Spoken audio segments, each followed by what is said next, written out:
Good morning. Today's November 1st. October lasted forever. We'll see how fast November flies by.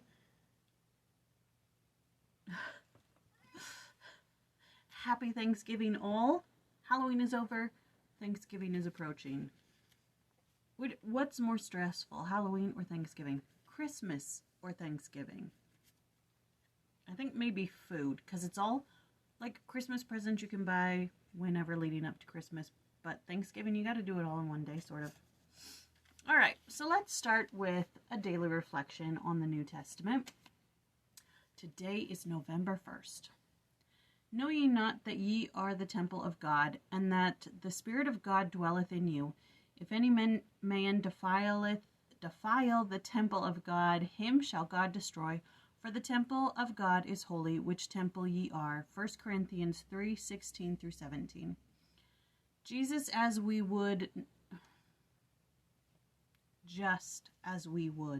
not trample the temple with muddy feet, so we must not allow the filth of immortality to walk through our souls.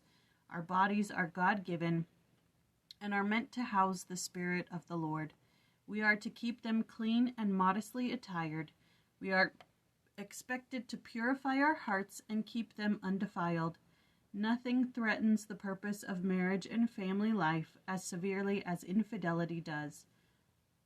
Cleanliness in thought and action, so vital to one's spirituality and the well-being of the next generation, are abandoned in the moment of infidelity. We can build a strong link in a chain that ripples down the generations by remembering that we are the temples of God. To be clean is to be saved. To be filthy is to be damned.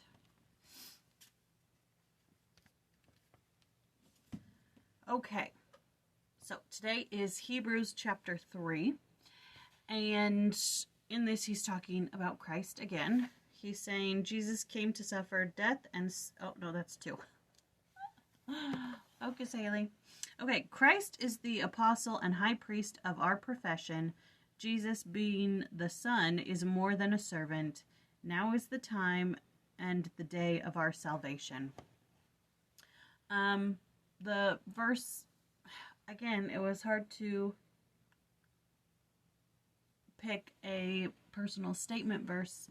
I must do this, I must do that, because it's talking about Christ and what he did, but you know what I said about that yesterday. But the verse I chose was verse 4. For every house is builded by some man, but he that buildeth all things is God. And for this, I just said, I may create some things, but it is he who creates all things. There is nothing done by me that he is not a part of.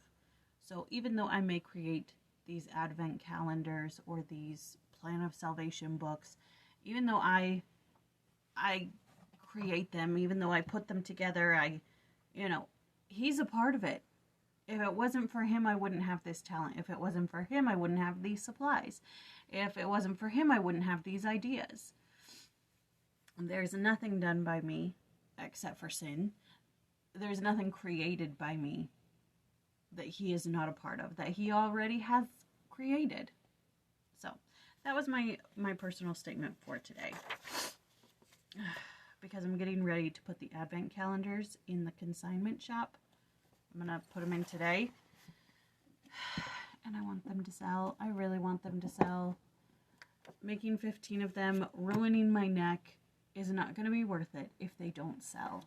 So, okay, Hebrews 3, verses 1-6. Jesus is greater than Moses and all his laws. Jesus is the apostle and high priest of our profession, or confession, the advocate of our testimony and belief. Christ is the great high priest, Adam next. Verses 7-11. This passage is a quotation from Psalms 95, verses 7-11, and summarizes Israel's apostasy in the wilderness. Note its perfect fit with modern revelation, in which we learn that the rest of the Lord is the fullness of his glory. for verses 12 through 17.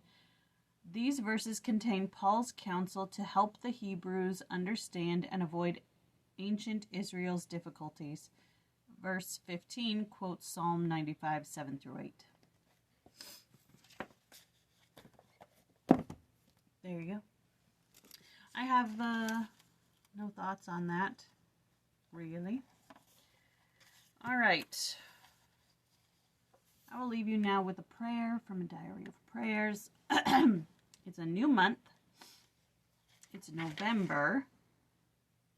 So, this first set of prayers is for all saints, and it's by Maronite Liturgy. Maronite.